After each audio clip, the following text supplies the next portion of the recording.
So if you're like me and you like getting out on the trails in something other than your feet from time to time, then this is for you. Today, we're gonna take a look at the Revv1 model e-bike from Ride1Up. This is actually more of like a moped or a dirt bike style e-bike. It's got a motorcycle style seat here. It's got an off-road mode. It's got a lot of great features, and you're not gonna wanna miss a second of this video.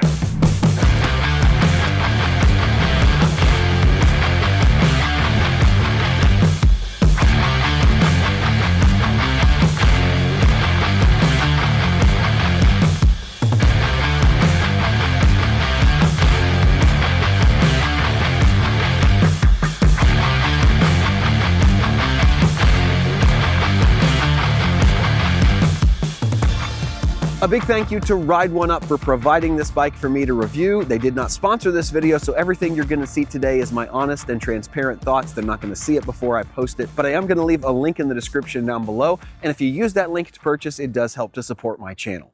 All right, so let's talk about the classes of e-bikes, because this bike has several different modes. It ships as a class 2 e-bike, which I believe means it will go up to 20 miles an hour, but you can access settings and move up to a class 3 bike, which I believe gets you up to about 25 miles an hour. And then if you sign a waiver, there is a special secret code that Ride1Up will provide you with that will authorize this bike for off-road use, meaning it's no longer really an e-bike, it's an off-road vehicle, and that will get you 28 plus miles an hour.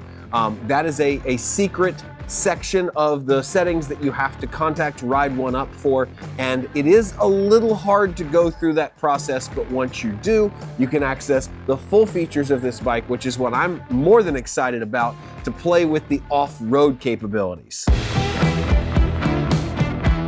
All right, now we're gonna give this thing a try on off-road mode. That's what we really got this bike for. It is a hardtail, so I'm a little worried about the ride because there's no rear suspension, but the front suspension is good. And we got a lot of hills, and this is all private property, places to play on. So I'm gonna use primarily the throttle and not the pedals for this. So let's go.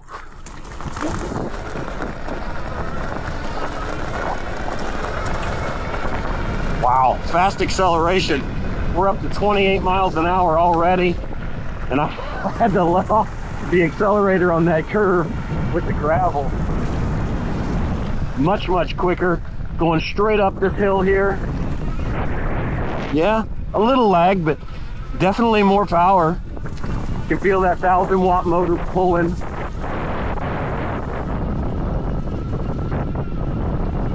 Up a little incline here, maintaining about 19 miles an hour.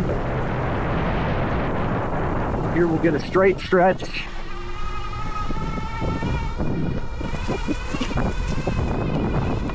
Yeah, we're almost to 30.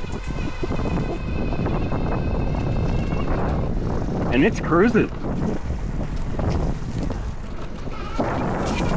Yeah, I got a little air off that whoop. Handles nice at this speed. Gonna go down this hill here, go up this other one on the other side. Just throttle alone. Oh, really doesn't make it up the hill, just throttle alone. Yeah, not enough power to get up this hill by itself. But this is a very steep grade. Look at that grade there. It's got really nice front suspension. You can play on that, take little jumps for some air. We're gonna head back up this hill. Again, just kind of noticing through these sections how stiff the hardtail is.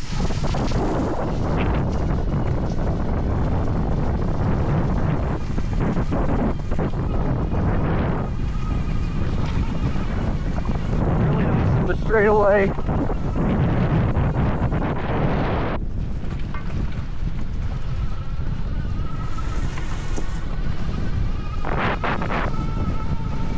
Gets back up to 25 plus miles an hour really quick, and these brakes are so good. They stop you so quick. On a bike this powerful, you need it. Now we're going downhill. This will probably hit 30. Yeah, 31. Now let's head to some more extreme trails in the woods. All right, I'm gonna take these a little slower just because of the hardtail. If I'm more on the front suspension, it's comfortable, but yeah, it handles really nice. It's just the hardtail is so rough on your back end.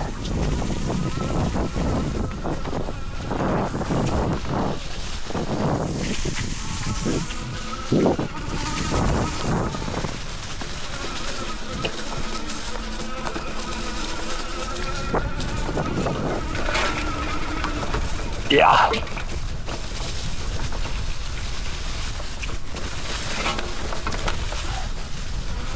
It's built for it. You can tell it's built for this kind of abuse, really. Just needs a little more suspension. All right, so now that we've had some solid ride time with this bike, let's talk about the specs and what makes this bike special. Now, I won't spend a lot of time boring you with specs and features because you can read about those on their website if you're truly interested, but know that this has a 1,000-watt hub motor. It's got a 52-volt battery with 15 amp hours of life. This is a Samsung battery. It's got a controller that's 52 volts, 25 amps of output. It's got this proprietary current-based cadence system in there. That's a Ride1Up exclusive. It's got a 3.5-inch center display, and it's got hydraulic brakes. 4-piston, 203mm hydraulic disc brakes with electric cutoff sensors. These are really nice brakes.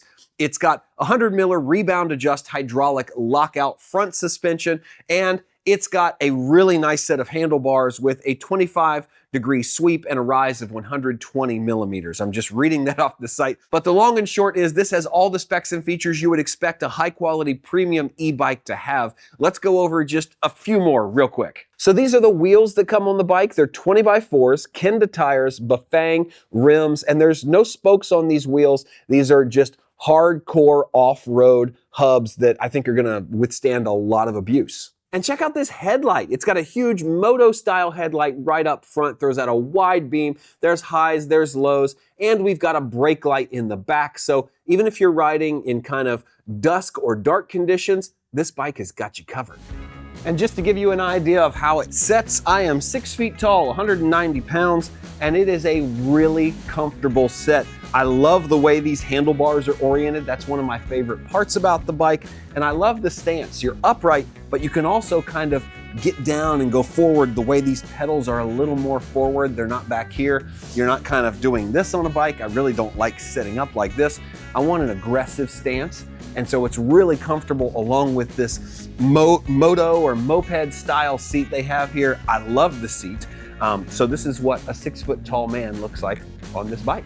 Hey, just a quick reminder, if you have any questions about the Rev1, leave me a comment down below. I'd be happy to answer them for you. And if you have ideas for future videos or other bikes you want to see me review, then let me know down there as well. All right, you can see we're starting out in pedal assist mode, pedal electric mode. There's several different modes here. I'm gonna start out in just like pedal assist 3. And we'll kind of go from there, just kind of see the feel. And I'm gonna use the pedals in this scenario. I'm not gonna use the accelerator, the throttle as much. Pretty quickly up to about 20 miles an hour. That's where it's topping out.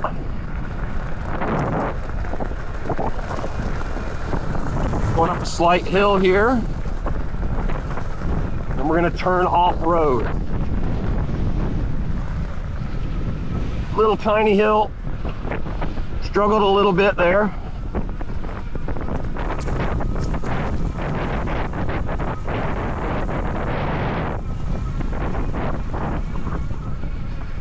Feels like I need some more juice off-road in pedal assist 3. I'm going up to 5. Yeah. There we go. Quickly got up to a little faster.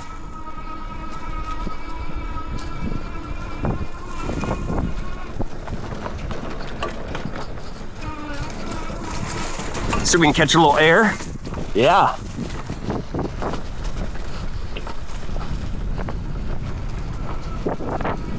turn through these whoops and hills. They're gonna go up the hill over there. Carrying some speed coming down, that should help. Crossing over. And again, it kind of struggles on these steep hills with no gears. All right, this is a pretty steep hill. We're gonna check the brakes. Do a brake check. Tons of control here. Tons of control. I could just sit here as long as I could balance. It's really reassuring. But boy, there's a lot of power behind that pedal assist 5. Hills are just a little bit of a problem. Just a little bit. But only the more extreme hills.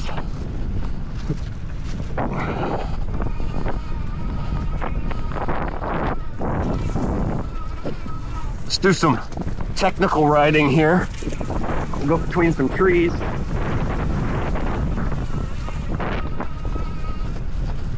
There we go.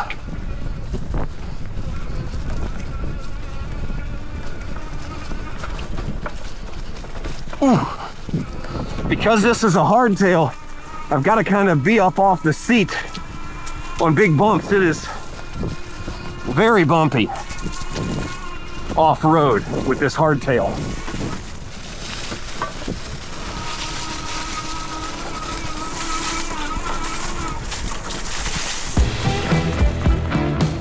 All right, so after putting the Rev1 through its paces for the last couple hours, going up and down hills, through gravel, through dirt, through mud, I've got some initial thoughts on this bike. First and foremost, the build quality is excellent. I think that is really something that needs to be said up front. I love the frame, the beefy welds. I love the handlebars. I love the tires and the wheels choice. I kind of wish the tires were a little bigger. I always wish tires were a little bigger on bikes like this, but I love that they don't have spoked wheels, that they have kind of those hard, beefy wheels. And when you ride it, you can feel that. You can feel the quality. When you're banging around, you feel like this bike is not going to break. It's not going to fall apart. And that's something I want when I'm going off-road, which I think is the whole point of buying a bike like this. If you're not going to go off-road, then go buy a regular street-style e-bike. This is something to take out and have fun with on trails, in fields. You know, take it where you don't normally take e-bikes. That's what this is for. The second thing that I'll say is that after a couple hours of riding, my backside is worse for the wear. This is the HT model, which means hardtail. Now, they do have an ST model that has a shock right here, but I couldn't convince them to send that to me for the review, but this hardtail model makes it really hard to go way off-road. I was riding through yards and on trails that had a lot of, potholes and roots and mole holes and things like that. And I'm telling you what, if I didn't get my butt off that seat, it beat me up, and it was pretty brutal in some spots. And at the end of the day, I really can't knock this model for that because it is a hardtail. And if you want a little better suspension, buy the soft tail. But I really don't know why they would make this bike in a hardtail, because you're gonna want to take it off-road if you have it, unless you just want this for looks. When you're riding on smooth ground, this is a dream, but the bumpier it gets, the worse the hardtail feels on your rump. So take that into consideration and probably buy the soft tail version. I wish I could have tested it for you, but I think it's safe to say it would definitely be more comfortable than this. As far as performance goes, I can say that this 1000-watt motor does a great job in regular e-bike tasks. It accelerates quite quickly, and the hydraulic brakes are fantastic. They give you great assurance that it can stop you when you need to stop. It is really, really nice when it comes to stopping and braking. Smooth, quiet, and powerful. But the one thing that I wish was a little bit better was the ability to go up steeper hills. Again, if you're off-road, you might be going up some steeper, shorter hills, and without gears to shift, this motor struggled going up steep hills, even short ones. It struggled both in pedaling and just throttle. I tested it out in the off-road mode, class 3 and class 2 modes, and I've got to say that steep hills are this bike's weakness. Now, I'll also say that not every trail is going to have the type of hills that I was on today. This would be more like what you'd see in an ATV park, which I don't think is what this is well suited for. But steep hills, it kind of bogs down. There were a few hills I didn't think I was going to get up, and with no way to shift gears and just kind of relying on this technology here, it worried me a little bit. But again, that's an extreme case. I don't think it's that big of a deal. Just be aware you can't tackle the steepest of hills with this because you can't shift down to a lower gear and give it the pedal assist that it really needs to get up them. I should also say these are some of my favorite handlebars that I've ever used on a bike. Nice, firm, tacky rubber here on the handle, and I just like the stance when you're kind of leaning forward, going at it. It feels more aggressive, and for this style of e-bike, I think that's great. For what I would use it for and what I want to do with a bike like this, I would need the back suspension, the Softail. So if you're interested in something like this, forego the hardtail, go to the Softail because it really does improve the ride. I'm trusting that with the quality of everything else, that Softail would be a much better ride. The full suspension models have what's also called a boost mode that you can enable that not only increases your top speed on what we've talked about today, but it also increases the amperage output of your battery and motor. You can go from 28 amps to 35 amps output, so that increases your ability to climb hills and accelerate. And that further supports my recommendation to not go with the hardtail model if you're looking to off-road this thing. Go with one of the other models. You'll get the boost mode and the full suspension. You'll really be glad you did. So thanks for joining me on this mild winter day as we checked out the Rev1 from Ride1Up. I'm going to leave a link in the description below, and if you use that link to purchase, it does help to support my channel, so thank you for doing that. As always, my name is Joel, this is the Traveler Toolkit, and I'll see you in the next video.